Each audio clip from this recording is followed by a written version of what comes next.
What's up, everybody? Welcome to another episode of Turn the Jets Live. I'm your host, Steven Zantz, joined by my co-host, Steven Russo. We have a very, very special guest, TOJ's own, and probably the only Jets and Celtic fan in existence, Greg Armstrong. What's up, Greg? What's up, Steven? How you guys doing? Good, man. Greg, what's going on? Not a whole lot, man. Just trying to wade through this Denzel Mims debacle on Twitter. It's really ridiculous. Like, we need to just stop talking about Denzel Mims. Yeah. He is wide receiver 6 on the team, or 5, depending on how you look at it. He is what he is. You know, he made one play and everyone's like, oh yeah, he should have played a lot more snaps. But like, we need to stop talking about it. It's not worth it. They're professional coaches. They will figure out if he's worth using or he's not worth using. I just don't want to hear about it anymore. But Steven, you said you feel differently. What's up with that?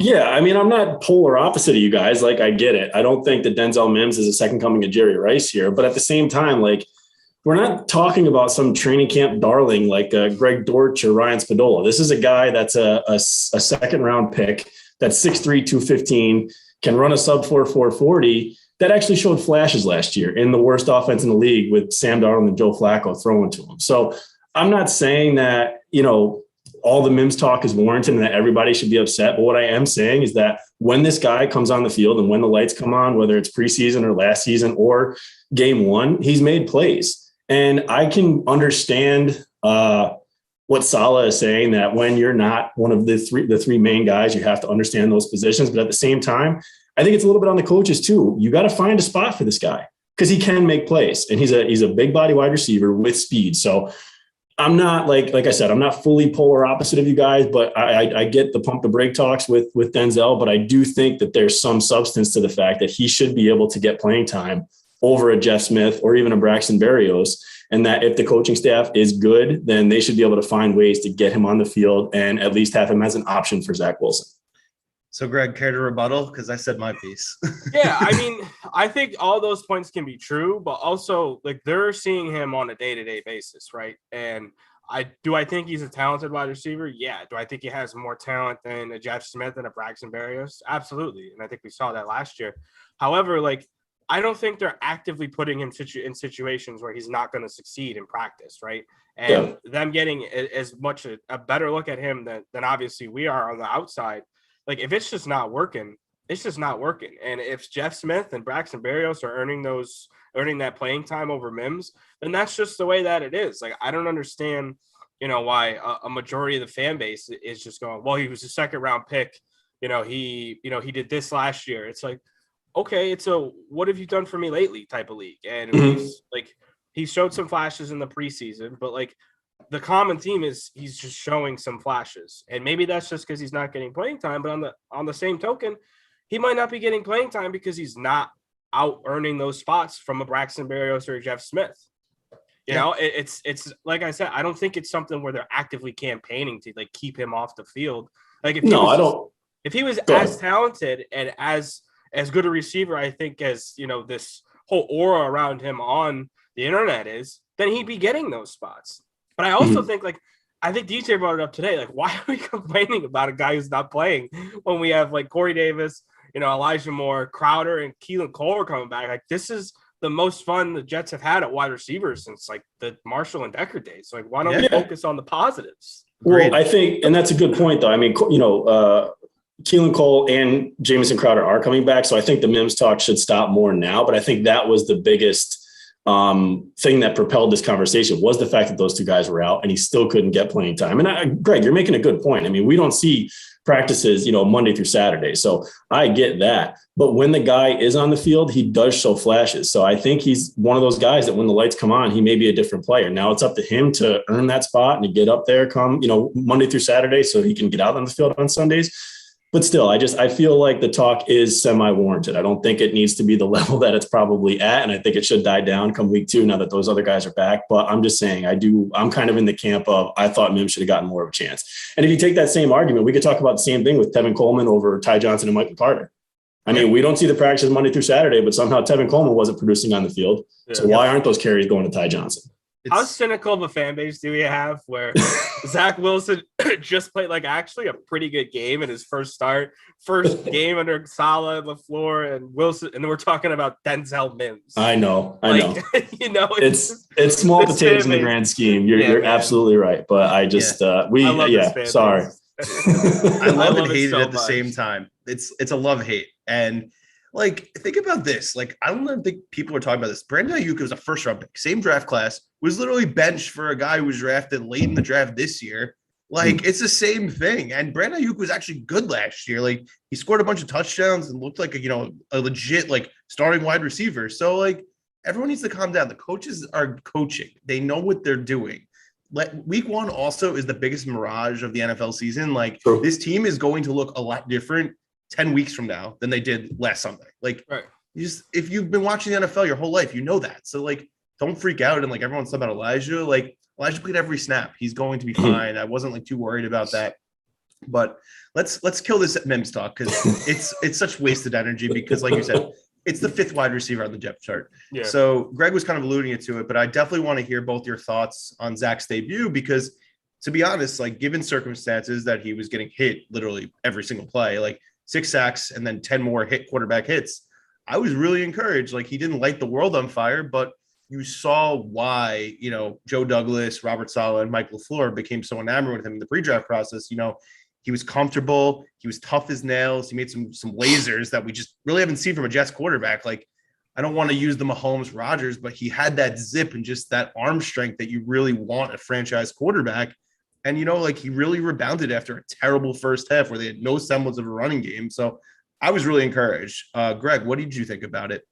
I was impressed, man. Like, it's one thing to do it in a preseason against a lot of vanilla defenses. And, a lot of teams aren't really sending out.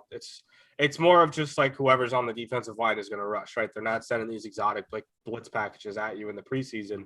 And if you want to talk about like a worst case scenario for a starting QB, I think we saw it on Sunday with not being able to get the run game going the way LaFleur wanted it to, and the offensive line just no semblance of blocking. However, I was actually talking about it in a group chat that I have with Jets fans, and there isn't one point in the game on Sunday, no matter how much Zach got hit, no matter how much the offensive line was failing him, where I thought that he had lost it, right? Because you could see, with Mark, they'd always flash to a picture or a shot of him walking off the field. You could just see it in his eyes and his body language, like he was done. He was done for the day. They're not coming back. Sam, you could see a little bit semblance of that as well. There's never one point where I saw Wilson like come off the field and they showed a shot of him and he's just like, I was like, okay, like this dude's just still in it. Like he understands what's going on. And he has the talent to kind of mitigate an offensive line. Now, if you're going to ask him to do that with that sort of offensive line for 17 games, it's just not going to happen. He's getting hurt. Exactly. But for a game like that, I mean, we saw it. We saw him escape the pocket. Now, he did hold on to the ball a little too long a couple times, but it's also his first NFL game, so I'm not going to knock him too bad. He just needs to learn how to eat it. But on the flip side, like, you see what happens when he escapes the pocket. He has the arm strength. He has the zip to make those throws. I mean, we saw the one to Davis along the sideline. That was a pretty throw. And then when he did get his chance to set his feet, he was on the money. That throw to Elijah Moore, that like 60-yard bomb, that was a very catchable ball. That was absolute dime of a pass. The one to Barrios on 4th down, backed up in his own end zone. That's a tough throw to make when you have that pressure. It's 4th down. You got to just stand in there. Off your back foot. Exactly. And then there was one to Barrios on the left hash that I thought was probably my favorite throw, where his upper half really wasn't in sync with his lower half, and it looked like a Rodgers type arm throw. And it just shows you how, his release. When I watched his pro day, first thing that came to my mind was Rodgers. Just the way that he releases the ball, the power that comes out of it, the zip on the ball is very encouraging. And just to see some of the throws that he made in an actual NFL game, it's exciting, man. And, Corey Davis is legit, like, dude. Like, that's a dude. Yeah, and that's the thing that, I look for in a wide receiver is just like, yeah, he can make the flashy plays, but, like, who's that dude that's going to get you, like a 3rd and 9? And like you need the ball and he's got to hang on to it. Like that's a Corey Davis type person. He did have a killer drop, but yeah, whatever. But he had a great game. We can't really get on him. Yeah. And I thought for what he was asked to do, like the Jets weren't out of that game.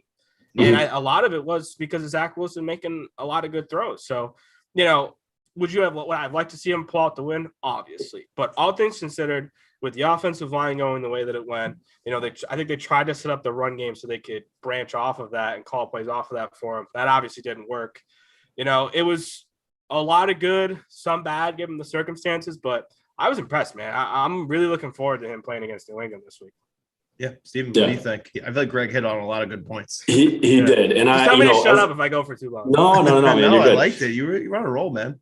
So as a lifelong Jets fan, I have, Greg, you spoke of how cynical of a fan base. I have 35 years of cynicism here, to work off of. So I'm balancing, what I wanted to see with what I actually saw. And this is coming from a guy too, that after the season opener in 2018 thought that we had the guy.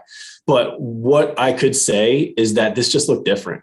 And he really did just look the part, like everything. The throws he made, the zip he had. I mean, Greg, you hit on a lot of points, man. But to have as bad of a first half as a team could have, with really outside of one throw across the middle to Corey Davis, I mean, it was awful for Zach Wilson. But to come back out and climb in that game and to get it within one score, and if an onside kick goes their way, then, they're a possession away from winning it. I mean, that was huge. The kid, he looked the part. Everything he did, the way he climbs the pocket, the way he feels the pocket around him. I thought sometimes he escaped a little bit early, like he kind of got a little bit happy, but that could happen when you're getting hit 15 times in one game. But overall, I just felt like it looked different. It felt different. He just looked like the guy and what everyone is expecting him to be. And I couldn't have been more impressed with that second half that he had. Yeah. Most encouraged, I would say, I was after a loss in a long time, because typically I'm just usually miserable and don't want to talk to anybody. But no, you guys hit on all the points. And I know Joe and Connor were talking about this on their initial reaction to the game on Badlands, but he gets crushed on that one play, and I literally thought he was dead. I thought he was not going to get up. I thought he might be concussed, because you saw on the replay, his helmet just hit the back of the turf so hard. And I'm he might be out for a game or something. He gets up. He makes arguably the toughest throw he's going to make all day with that tight window throw to Corey Davis in the back of the end zone. I was just wow. He's just everyone's he's small, whatever. He's not a big physical presence like a Cam Newton, but he's definitely 6'2", and he has lower body strength. You can see that when you look at his legs. He's not this Jared Goff type skinny. Jared Goff is tall, but he's just very skinny. Wilson has the football figure, and he's only going to get bigger as he, has another season. He has a whole full off season as an NFL quarterback, working with a personal trainer, everything, because when you're in the pre-draft process, it's a different type of regimen that you're going to go through before you get into the league. And then you're only doing stuff from OTAs. So I was just super impressed with that. And he made that crazy throw to Mims. It's when you watch it on the All 22, because I know Connor posted the clip, if Mahomes makes that throw, they're talking about it on every show this entire week. He literally gets crushed and throws a dime for 40 yards. You can't discount the hit that he took on that throw either. That was just as hard. Just different type of hit, but just as hard as the one he took before the touchdown. Greg, I feel not to mention too, I know that they're teammates, so they're going to say these types of things, but you can't discount the fact that guys like Corey Davis and CJ Mosley came out and said what they did after the game about this kid too. Those words mean something. And that's when CJ Mosley says number 2 is going to win us a lot of games. I don't know, that seems to just carry more weight than if another, random guy said it. Agreed. Greg, what were you thinking? Nothing. I just had something in my throat. Yeah. No, it's, you got to be encouraged. And, I'm interested to see how he's going to respond this week. I know coming off a loss, playing against, the defensive mastermind in NFL history with Belichick. So I'm super excited to see what he does. It's going to be fun. It's going to be fun all leading up with him versus Mac, did the Jets pass on Mac, all that stuff. It's so stupid, but Mac's in a better situation than Zach could ever dream of having the greatest coach of all time. This is head coach, a good offensive line, and a defense to protect him. Zach has better weapons. That's the only thing I would say that he has better than what Mac has. But yeah, no, I'm excited for this game, and I know I'm going to be there. Greg's going to be there. A lot of people. It's going to be interesting, and Belichick always has the number of rookie quarterbacks. But let's just remind everybody, Geno Smith beat Belichick his rookie season at home. So anything's possible. So did Sanchez. Starting quarterback, so you never know. Yeah, Sanchez did too. That's my favorite game I ever went to. It was amazing. So we talked about this, obviously, Zach getting hit. So I think we have to talk about the offensive line, because it was a big topic of conversation throughout training camp. The beat kept saying the line stinks. Basically, whenever they had, scrimmages internally, and then when they had the scrimmages with both the Packers and the Eagles, they're the offensive line keeps getting cooked by the actual pass rushers in this first team defense. It's a problem, specifically Becton, who obviously is now out 4 to 6 weeks. But I mean, it's one game. I'm not going to go crazy about it, but it was really bad. And I think, you got to remember these guys barely lined up together all summer because you had Becton out with the concussion, you had Vera Tucker with a pec injury, and then they kind of were rotating Moses and Fant in and out. Fant was out with COVID. So it's like, you got to remember they never really lined up together. So I'm curious, Steven, what were your thoughts on the offensive line? And like, do you think, like, if you had to pick a number of panic from 0 to 10, where are you at right now? I'm probably at about I'd say I'm at a 6. Yeah, I think, which I really hate hitting the panic button, but I guess this is, and I wrote about this in the roundtable this week. It's kind of a layered problem here. Like, yeah, it's one game. They haven't played together all preseason. I get it. It's a new offensive line. You're starting, a rookie left guard, a second year left tackle. It's difficult to assess. I guess the reason why I'm kind of panicking a little bit is because this was like, Joe Douglas was like touted as the guy that could fix this. Mm-hmm. And in 2.5 years, he simply hasn't gotten it done. And they're still allowing their young quarterback to just be drilled over and over and over again. I mean, I don't know the number. What was the number of hits he took? I know he took 6 sacks this past Sunday, but how many hits? If you include sacks and quarterback hits. Okay. So there you go. So that's a lot for your rookie quarterback in his first game. So I guess that's where I kind of am on the panic meter is like, and I still have faith in Joe Douglas, but when you look back and you say, okay, well, he had these opportunities, and I know, Joe Tooney was probably going to go where he's going to go, but throw the bag at him. Don't double down on Greg Van Roten. So things like that, that's kind of where I'm starting to get a little bit concerned, is that this was supposed to be his thing. He was supposed to build that wall, and in 2.5 years, it's not done, and it doesn't even look close to done. So this thing has to get better fast. Yeah, that's fair. Greg, what do you think? I'm at like a 7.5, 8. Oh, on the pack. It's not going to get any better.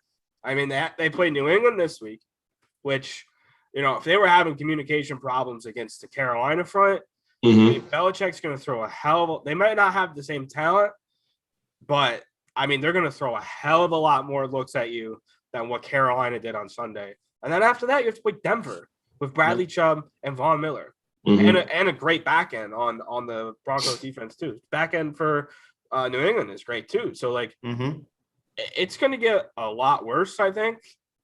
I don't know if it's going to get better after that. I mean, we might see incremental, improvement from the line as they get more cohesion.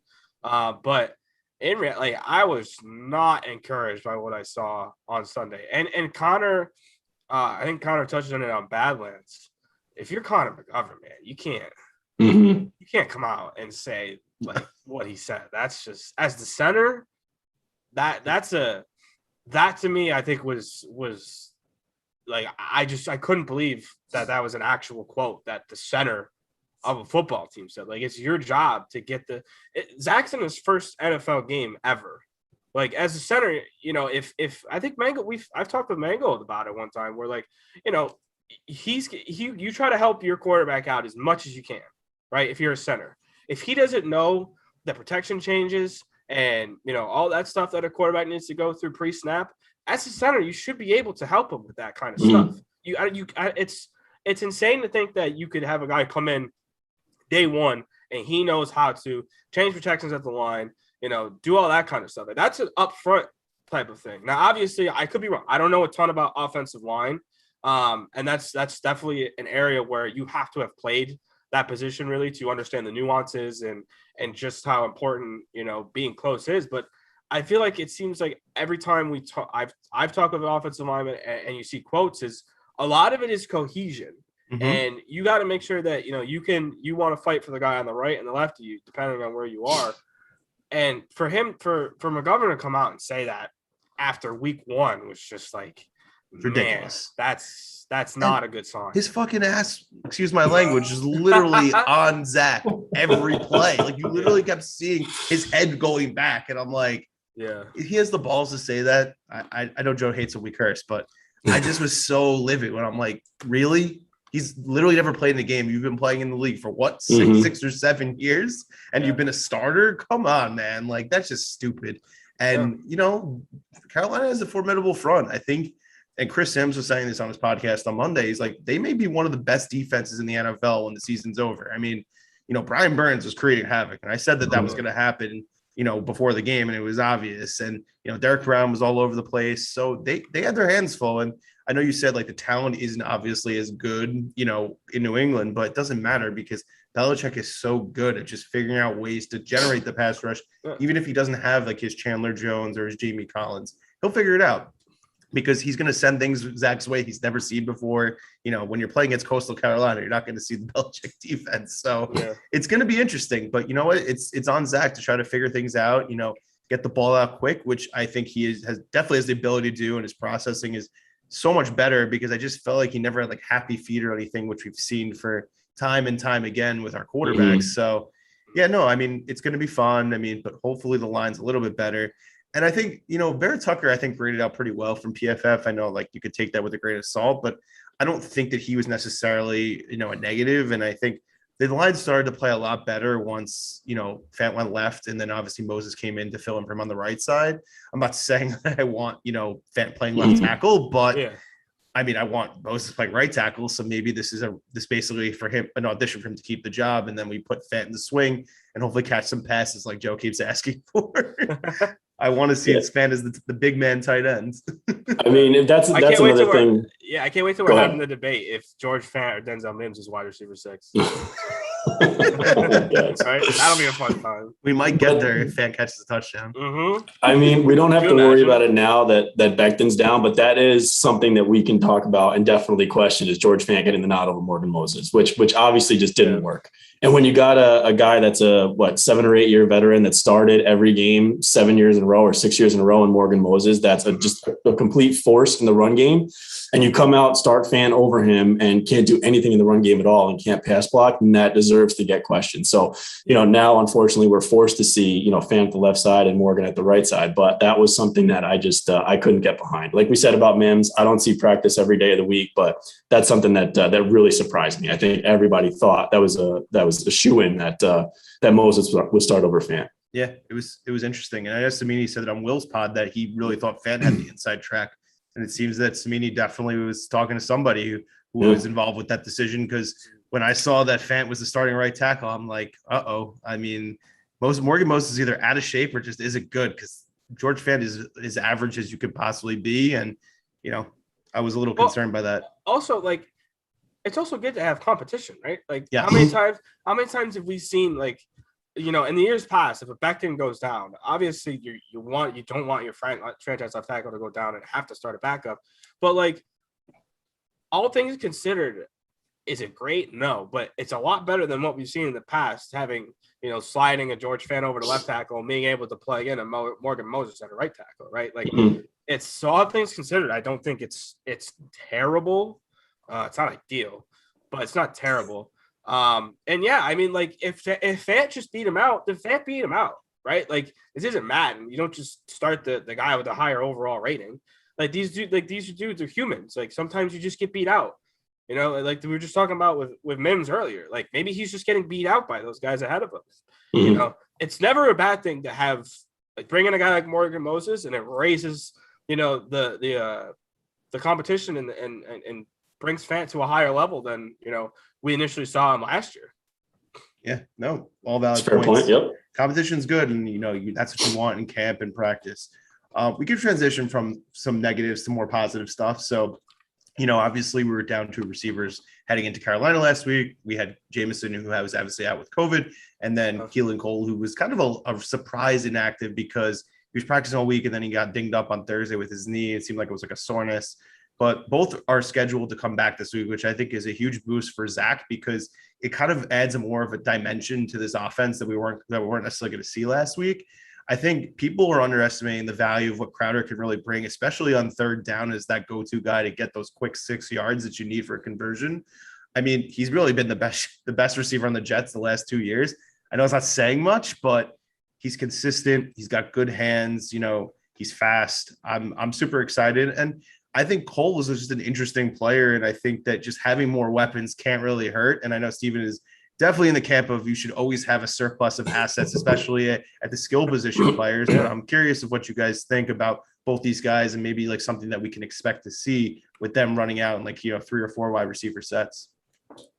Yeah, I think obviously I think it's a good thing that they're both coming back. I think anytime, Jeff Smith, he's an okay player, but I don't think he should be seeing significant time, and especially against the Patriots defense, which we were just talking about, in a Belichick defense.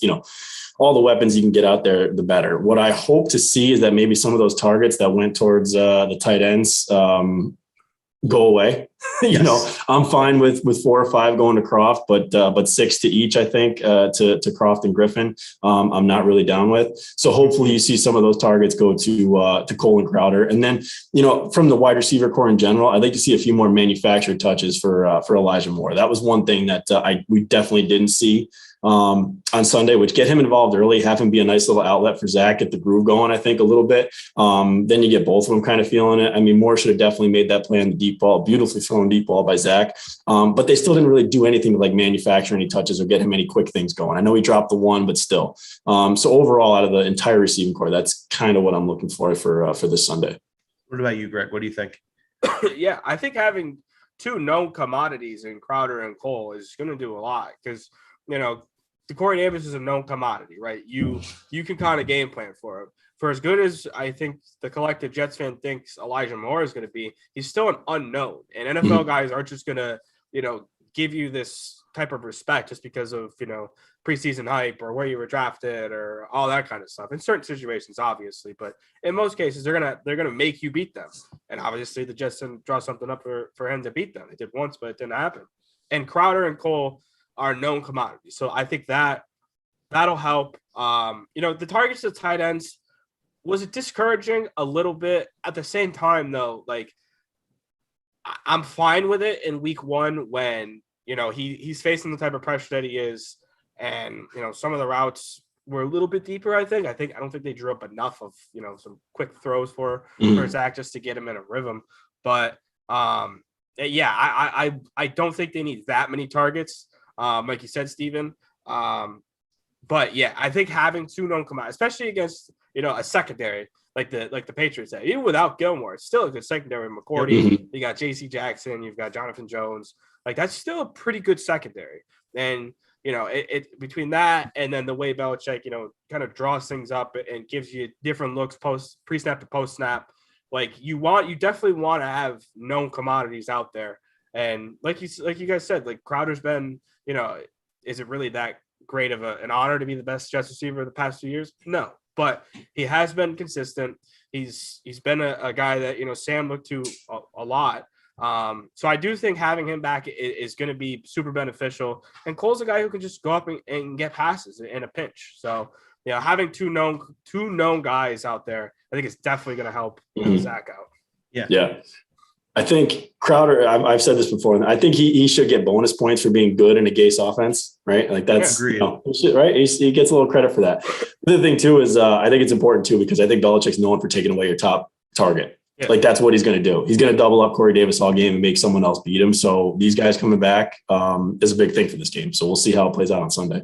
Yeah, no, it's going to be interesting. And I think, part of which isn't necessarily an excuse here why the tight ends had 12 combined targets, but kind of game script, they really stopped banding the run because it just wasn't working. So I think, we just don't want Zach throwing nearly 40 times a game as a rookie, because that means that we're playing from behind and we want to be a little more competitive, which we ended up making the game a little competitive. But I mean, I'm hoping the sweet spot is like, he's like just under 30 attempts a game, depending on obviously game script, but like, we got to establish that run. It's a rookie quarterback's best friend. It's why Sanchez had so much success as a rookie, because you can't rely on this. Like he's still learning, he's still processing. It's just, you're going to set yourself up for trouble, especially if they can't pass block. He's going to get hurt because we need to make the game more balanced, because teams are just going to know, we could stop you on the runs. You got to pass it. So it's going to make everything more predictable. It's probably why he got baited by Shaq Thompson and threw that terrible interception. It's really the only thing that he did all day that bothered me, but it's a rookie mistake. So I wasn't too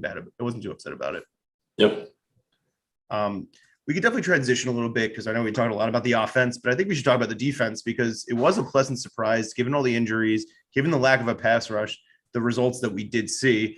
I mean, one of the things I'll say is I think that, yes, the corners played really well, but I also think that it was a result of playing against Sam Darnold, because he really didn't test him. If you look at the numbers about him going against the corners, I don't even think he had 100 yards passing against cornerbacks, which is kind of an indictment of who he is. And I felt like he left a lot on the field. He really wasn't taking any deep shots with the lone touchdown to Robbie, which was like, felt like your ex-girlfriend, with another guy. You're just like, yeah, this one stings, but it was to be expected, to be honest with you. But I got to give the rookie cornerbacks a lot of credit. I think they held their own given the circumstances.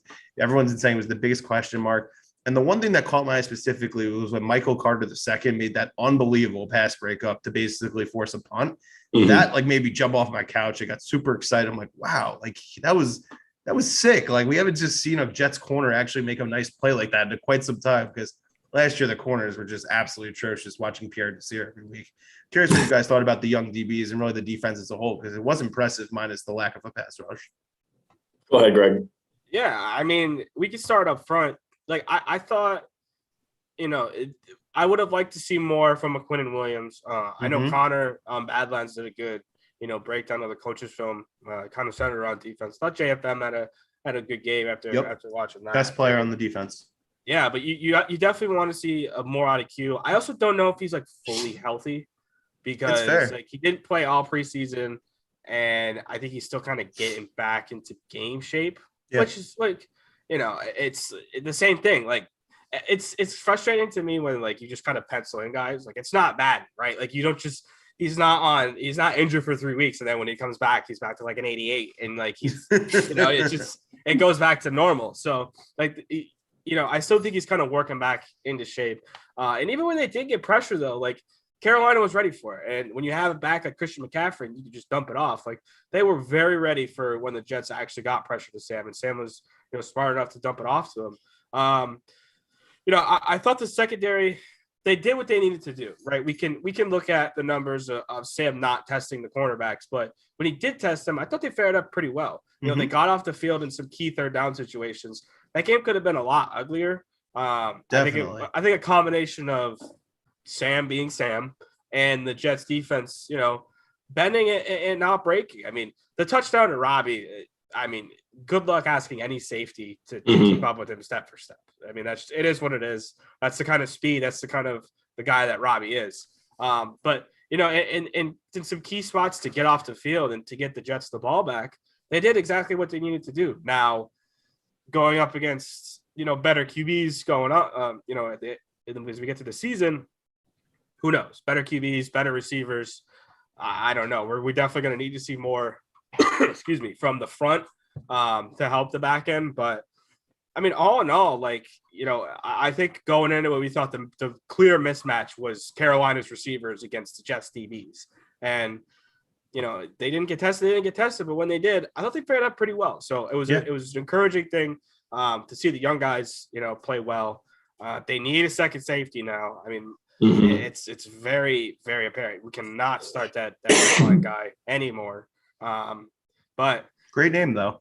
yeah, it is a cool name, but it does not do well when you're playing against NFL guys. So this gives Ashton a clear path to playing time as soon as he's healthy. And we want to see what he is, because he's a 3rd round pick, and we keep saying, the Douglas drafts are not looking good, and Becton getting hurt yet again is only really emphasizing that. And now even the one guy who people love, Braden Mann, is now injured. So and I know Greg definitely loves Matt Amendola so much, but he was MVP on Sunday. With 2 ends. I cannot love him. He's with 2 ends.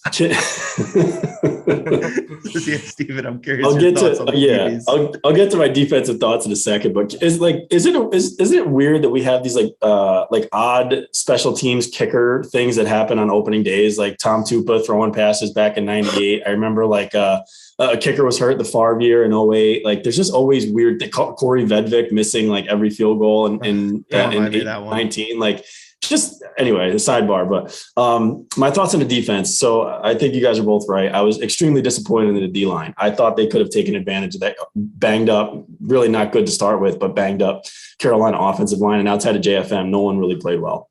The linebackers I thought played hard. CJ Mosley is going to be rock solid in the middle, but playing alongside 2 converted safety rookie, day 3 picks. That's going to be tough, but they played hard.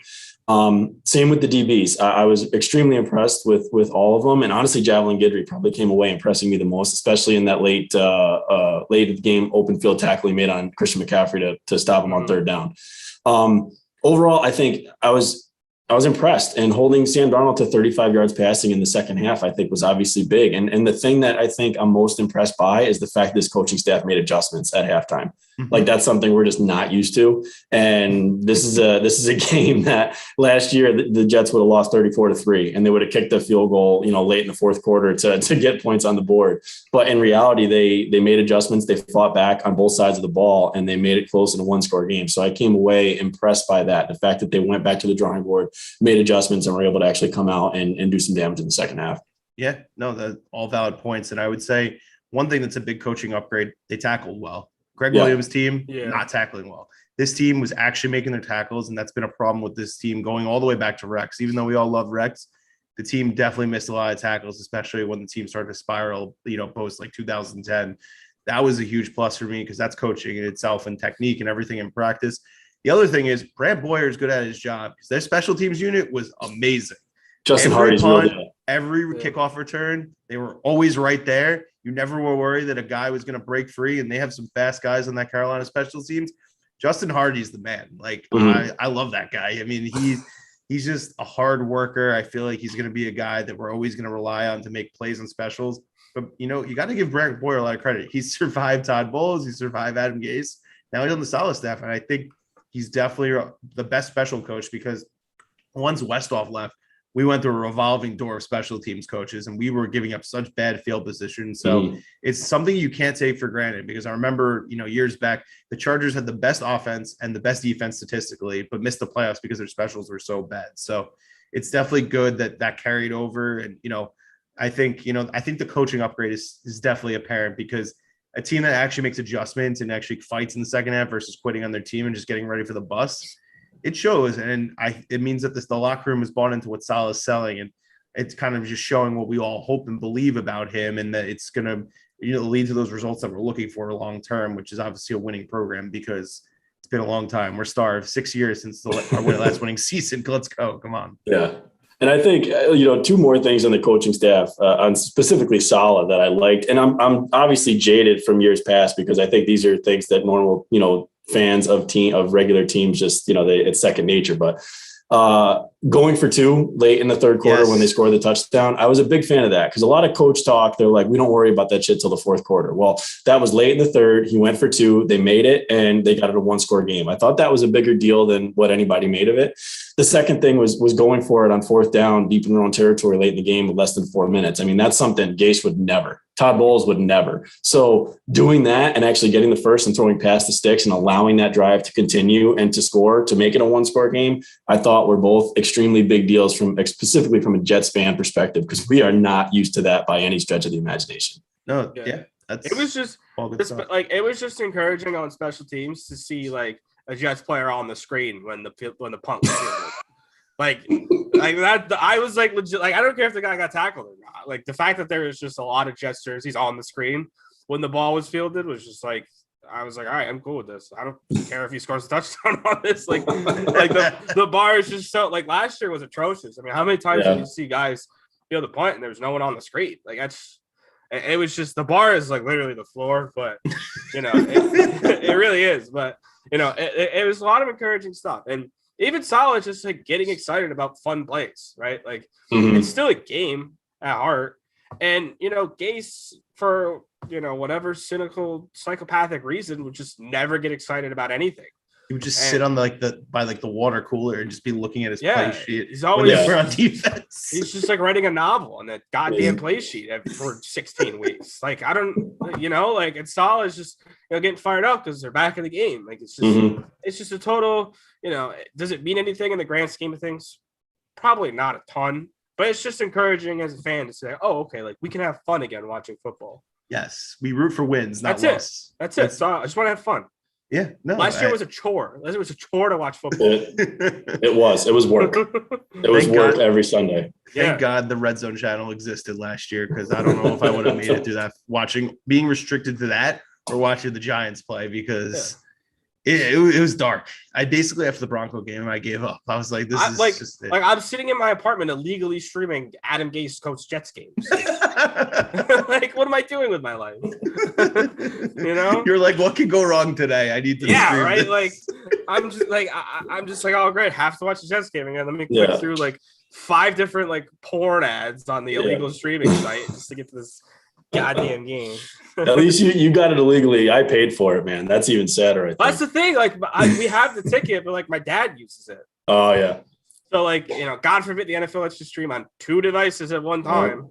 No, I got to pay $700. Do you get Bills games? Is that why you don't get Jets games? Yeah, Jets are never on because we're third rate in this town, Central New York, man. Where it's the Bills, the Giants, like 100 feet of shit, and the Jets. True. That's funny. Yeah. No, I because I know up in Albany they definitely get Jets and Giants games, but you're a little bit further away, so it's just like that sucks. In Albany, I'm from Albany originally, but they even kicked the Jets off of regular TV in Albany this Sunday for the Bills Steelers. Really? Yeah. Interesting. Yep. They actually, I heard there's a rumor that Amazon's going to get Sunday tickets, so you won't need direct TV anymore, which is dope. I'm super excited about that. Beautiful. But I can't wait.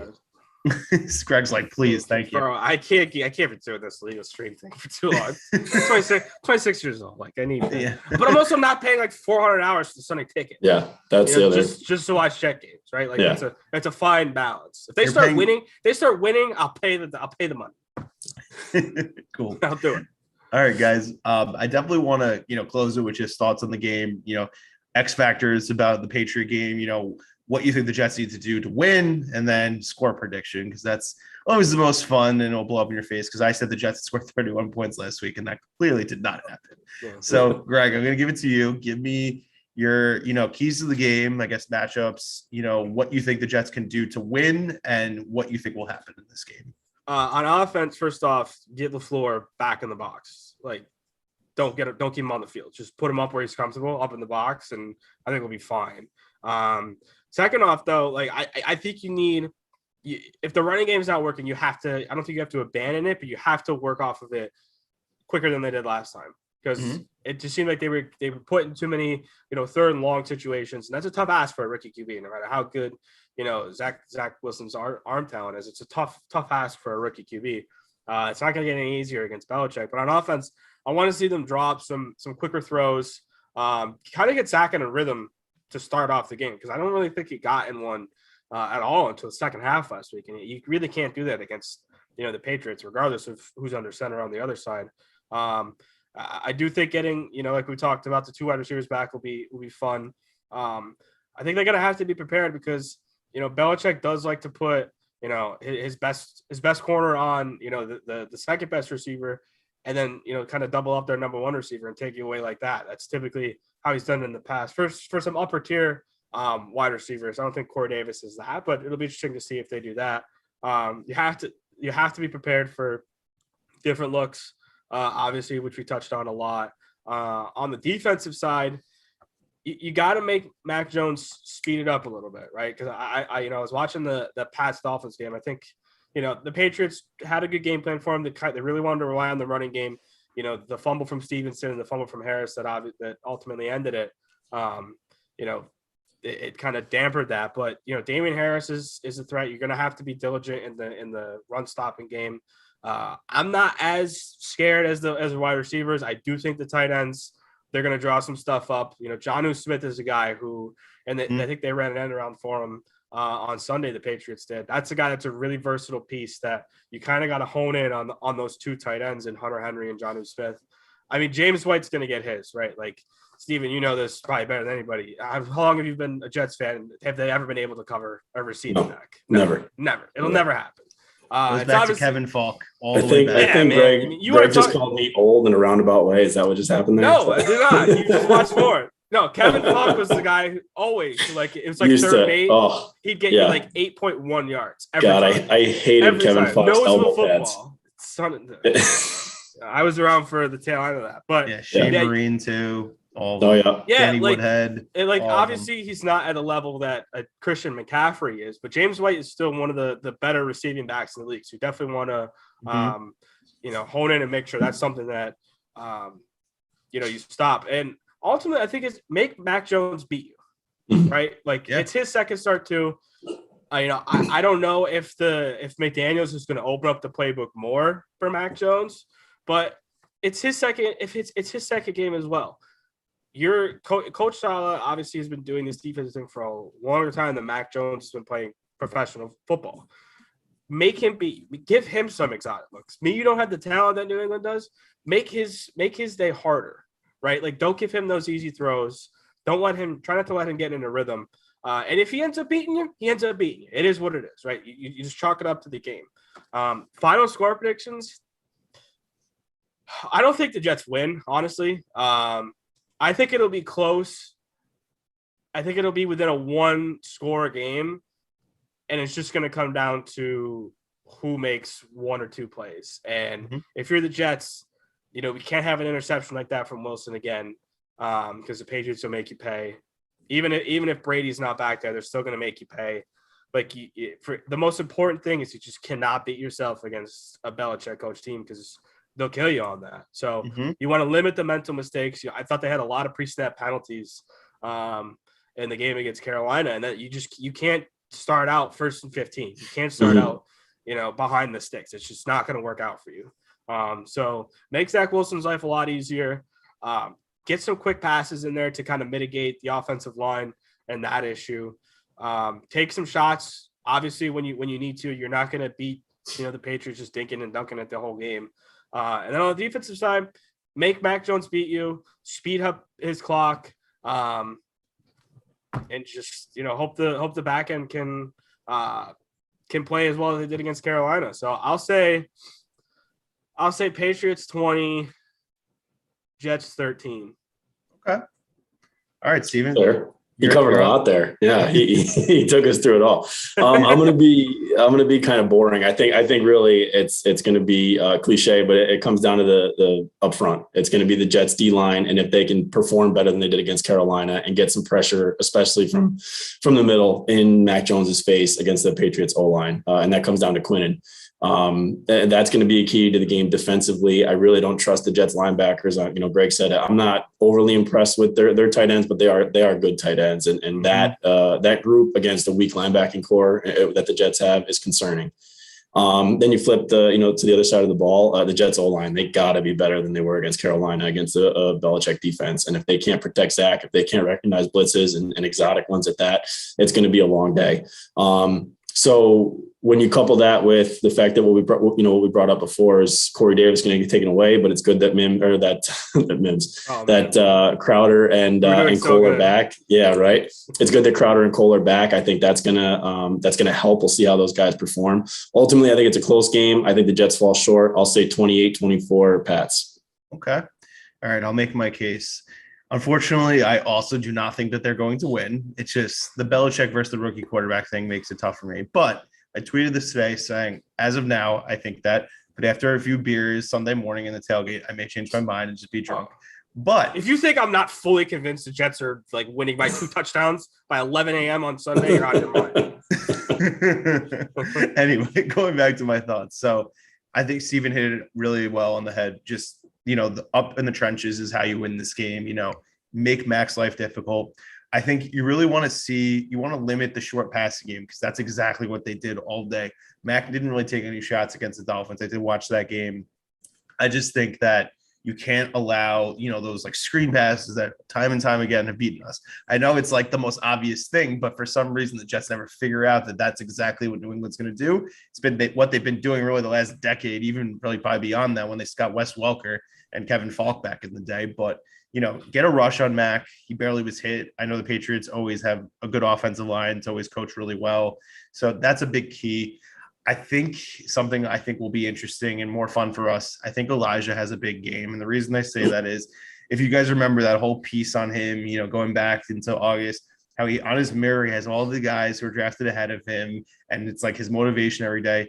You think he doesn't know that Jamar Chase, Jalen Waddle, and also Devonta Smith all had big debuts?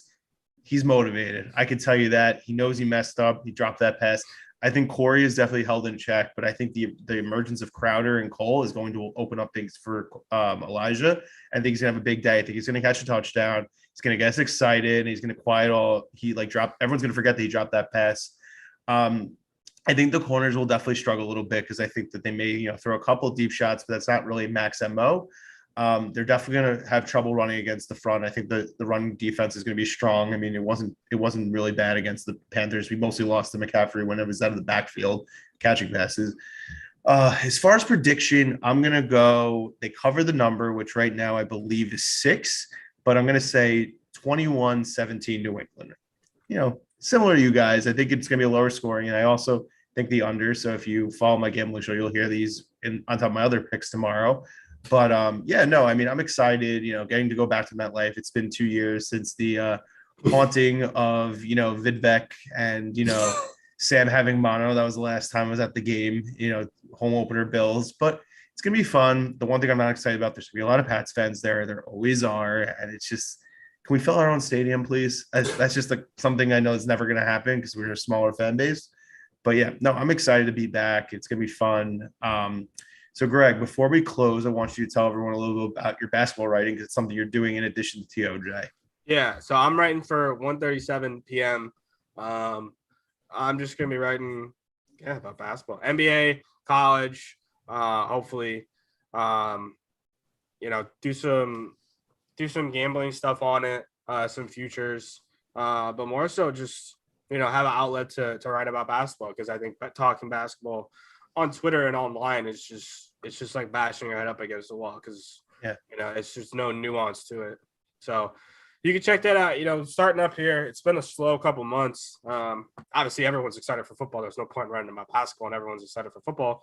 But yeah, once the NBA starts going, I'll definitely be putting out a lot more there. So 1:37 p.m. I'll be writing basketball for. Yeah, no, guys, if you're really interested, Greg has, a lot of insight, especially about the Celtics. That's his team. Yeah. Marcus Smart's his favorite person in the world. Mm-hmm. But no, Greg has great basketball insight. Highly recommend to read what he has to say because I've had great conversations with him over Call of Duty and just seeing some of his tweets about basketball. But as a reminder, don't forget to follow Greg on Twitter at Greg Armstrong _. Don't forget to follow us on Twitter. Don't forget to subscribe to both, Badlands as well as our podcast feed, as well as this YouTube feed. And we appreciate everyone who's been tuning in both on audio and video. And we actually surpassed 40,000 audio downloads this past week, which we are really appreciative about. So thank you so much to everyone who listens audio. I think it's more people's preferred methods. And we'll see you guys.